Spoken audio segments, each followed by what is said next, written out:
Hello and welcome. This is the 5th video of a 10-part web series on the PPILOW project. PPILOW means Poultry and Pig Low Input and Organic Production Systems Welfare. The main objective of the project is to co-design innovations to improve the welfare of poultry and pigs raised in organic and free-range production systems through a multi-stakeholder approach implemented by 23 partners in 9 European countries. The previous videos were about the project and the partners. The poultry and pig welfare apps, EBEN and PPILOW, are promoting natural behavior in free-range systems, such as exploratory behavior. So, if you want to be up to date on every detail, you can scan the QR code. Today's video looks at an important aspect of poultry welfare. It focuses on the presentation of different experiments with the main purpose of finding alternative and sustainable solutions to feather pecking without resorting to trimming their beaks. Over 7 billion laying hens are raised each year around the world for egg production, as well as for other types of animal production. But the rearing conditions of laying hens do not always meet their physiological, behavioral, and cognitive needs, and therefore impair the welfare of these farmed animals. The expression of abnormal behavior is a sign that well-being is being impaired. Severe feather pecking is one of these abnormal behaviors, which can be observed in laying hens. What is severe feather pecking? Severe feather pecking corresponds to the action of pecking at or even violently pulling the feathers of other chickens and can lead to lesions that will lead to cannibalism. This is severe pecking, considered an abnormal behavior, has multiple causes such as genetic selection, living environment, health, management, or frustration due to a lack of opportunities to express exploratory behaviors like foraging. Because there are so many causes, it is difficult to control the appearance of severe feather pecking. To prevent the occurrence of this abnormal behavior, commercial poultry farms in the European Union have had the habit of routinely practicing beak trimming. But what is beak trimming? Beak trimming is the removal of about a quarter of the beak, starting from the pointed end. Yet the beak is an essential tool in the daily life of poultry, both for food intake and for exploration and social contact. In addition, the beak of chickens contains nerves, and because of that, trimming beaks can cause a lot of pain. All this contributes to the fact that this practice is now prohibited in several European Union countries, and that it has been prohibited in organic farms since 2008. The partners of PPILOW, Wageningen University and Research, and Utrecht, involved in the PPILOW project have therefore sought innovative and sustainable solutions to prevent and/or reduce the severe feather pecking in other ways.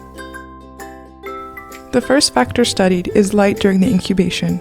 Currently, the hatcheries incubate the eggs in total darkness, while in natural conditions, the mother hen leaves the nest punctually in search of food, and at this time the eggs are exposed to daylight. In the scientific literature, the effects of light during the incubation period are contradictory. Some studies have shown a reduction in fear and feather pecking in animals from these eggs that received light during the incubation, whereas other authors have shown an increase in the fear and gentle pecking of feathers. The type of light that is used also seems to play a key role. A decrease in feather pecking in eggs exposed to green light was observed. The second factor studied is the enrichment of the living environment. As part of the PPILOW project, the partners decided to study the impact of a black soldier fly larvae as food enrichment, distributed at the pullet stage. Insect larvae are a part of the chicken's natural diet, and their movement is attractive to them. Providing these larvae could increase the expression of poultry foraging behaviors, and therefore decrease the risk of severe feather pecking.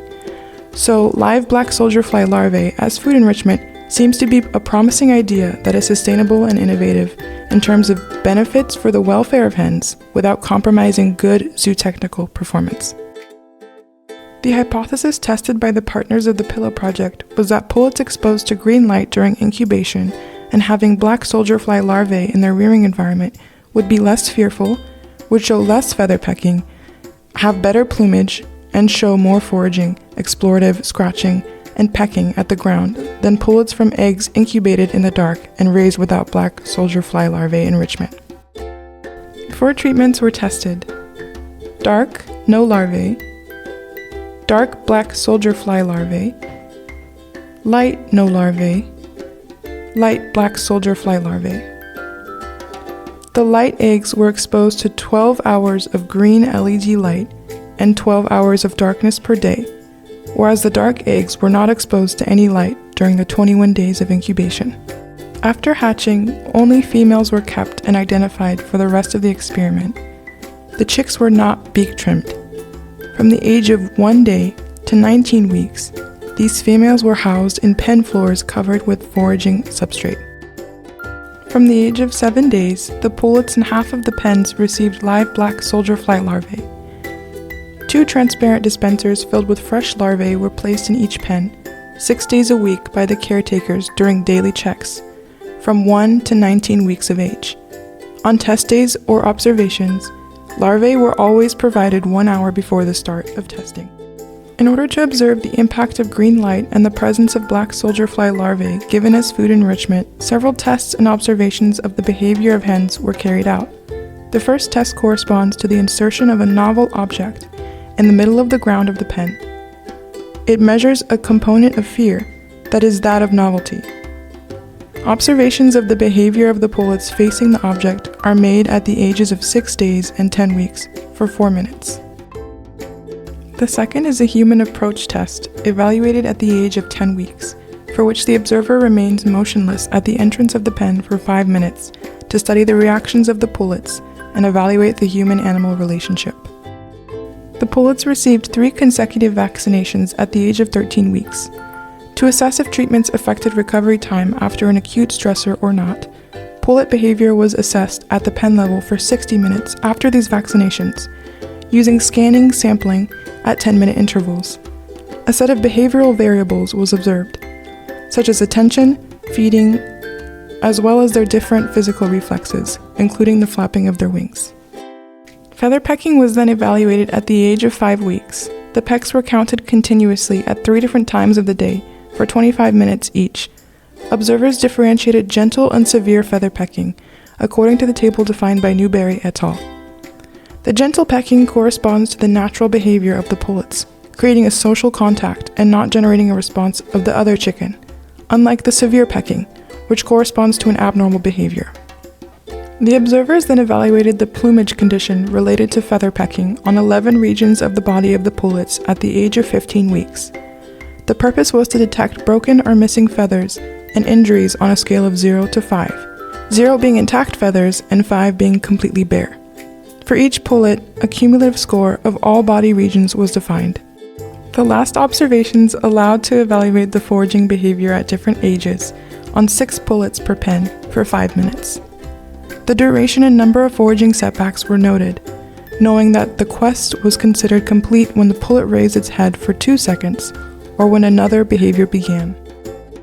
Finally, the results show that light during incubation didn't affect the number of gentle feather pecking and the cumulative state of plumage. The number of severe feather pecking incidents observed was too low to be analyzed. In addition, light during incubation has no effect on the number of forage sequences.